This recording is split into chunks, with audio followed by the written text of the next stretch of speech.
Hey, what's up, lightboltjoe here. Today we are going to discuss Book 56 in R.L. Stine's Goosebumps original series, The Curse of Camp Cold Lake. Came out June 97, 114 pages long. We are almost done. We got 6 books left, and we are done with the 62 books in the original series. It's such a weird experience that we started back in April, and here we are, beginning of September now. So we're going to finish well before Halloween. That was the goal originally, finish before Halloween. It's a matter of when are we going to finish. So this is a used book. Kid's name is Megan. They wrote their name right there. House was a smoking house. Parents obviously smoked because this has got the yellowing to it, as smoking does to books. So it's not in good shape. It's a little falling apart at the edges here. Otherwise, the story is fine. The story, 119 pages are intact. The sticker is ripped off of how much they actually paid for it. It's a used book. We've expressed our love and admiration for these used books, that they get a second chance or a fifth chance, depending on what number owner I am of the book. Now, Curse of Camp Cold Lake. So we had Camp Nightwing, we had Camp Jelly Jam, we had Camp Nightmare, right? That was the other one. And then there was, Ghost Camp, I'm sorry. And then, what was the, and then this one, right? So then this is the 4th camp book. Technically, I think, if I'm not mistaken, I think. So main character Sarah, her brother Aaron, right? Is that her brother's name? Aaron, Adam, Aaron. I was correct. Sarah and Aaron are off to summer camp, and they go to Camp Cold Lake. It's a giant camp which is water sport themed, and the camp lake is cold. That's why it's called Camp Cold Lake. So Sarah's not a good swimmer, and Aaron is. And Aaron is having the time of his life, going through these things. I wanted to see if there was another character name. No. So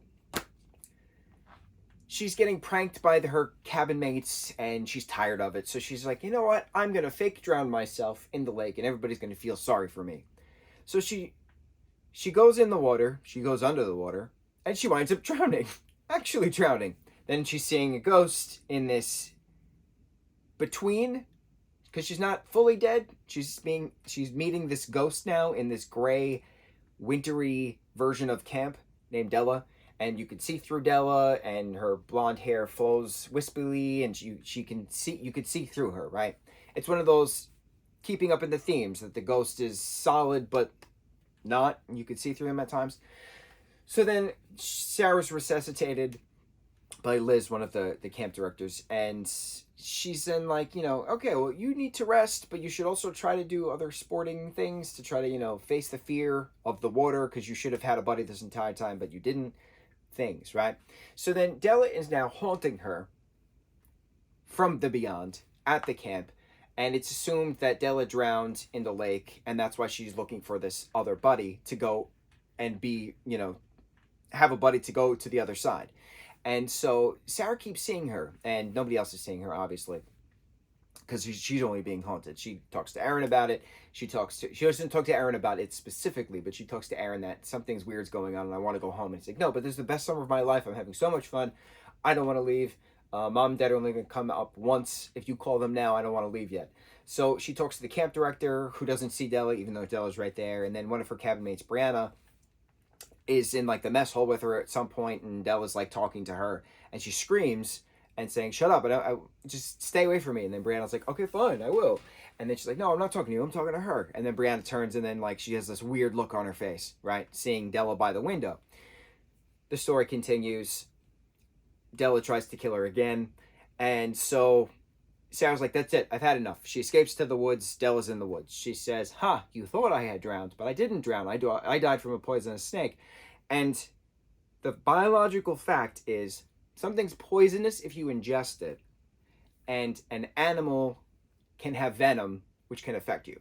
So it's a venomous snake, not a poisonous snake. That's the little animal kingdom fact. Anyway, so a snake is going to bite her. She's going to die. That way she's crossing over to be Della's partner, in this afterlife.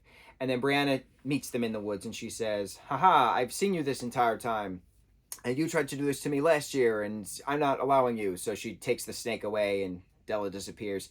And then Brianna talks to Sarah about it, and then says, "So Della actually killed me last year, and it's now my turn to have a buddy. So here's the snake, preparing to kill Sarah." But the problem is that when Brianna gets to the woods in the last 2 pages of the book, Della's like, "Wait, why are you here? Where did you come from?" Like, surprise. And I'm like, bro, we just had a scene where the two of them are in the mess hall and Brianna sees Della. So obviously Della sees Brianna if Brianna is looking at her directly out the window, and Della is looking at Sarah, who is standing right next to Brianna. It felt very much like that scene in High School Musical, the very first High School Musical, the 2006 High School Musical, where Vanessa Hudgens' character, Gabriela Montez, is hiding in the bathroom, and then Ashley Tisdale's character of Sharpay Evans is like karate kicking the bathroom stalls to like find Gabriella, who might be hiding. And she's hiding behind a wall this entire time, but like when you're passing the wall, like obviously there's no barrier, so she clearly saw a body, but she pretended she didn't see a body. It's exactly what it was, that scene. It was literally that scene, and I'm like, bro, that's it was such a creepy story. Like, this girl drowns herself, and I'm like, whoa, this is heavy. And then like she comes back and she starts seeing this ghost, and I'm like, what's going on right now? Is the ghost gonna get her? And then it's like, no, a different ghost is getting her from a venomous snake bite. But the first ghost claimed to not know the second ghost didn't exist. It was weird.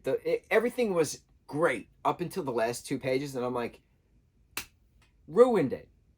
Ruined it. I was very upset with the ending because it had so much potential to be in my top 10, but because of that ending, it is not my top 10. I do not champion a Sharpay Evans pretending Gabriela Montez is not behind the wall when she's clearly right there in front of her.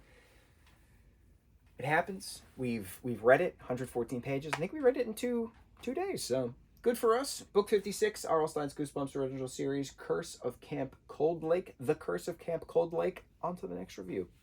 Mucho mahalo.